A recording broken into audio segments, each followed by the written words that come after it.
The second section, building a culture of justice, equity, diversity, and inclusion, is a way that supports all staff in affinities. So the first training of this series is called The Journeys of Race and Culture. And we will unpack, Aminta and I will do this together, and we will unpack this really like interesting framework that looks at the journey that white people go on, separately from the journey that people of color go on to get to the place for more equity and inclusion across intermingling of races.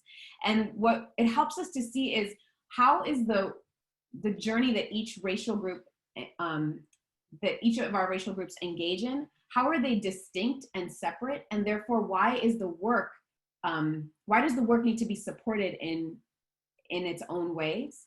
So that will give us kind of like a framework and a theory. And then we're gonna move into some affinity groups. So we'll have a white allyship session, a session that's called Unapologetically Black for Black identified folks, and then another session for non-Black people of color. So the journeys of race and culture will sort of set up like, why do we need to do work separately?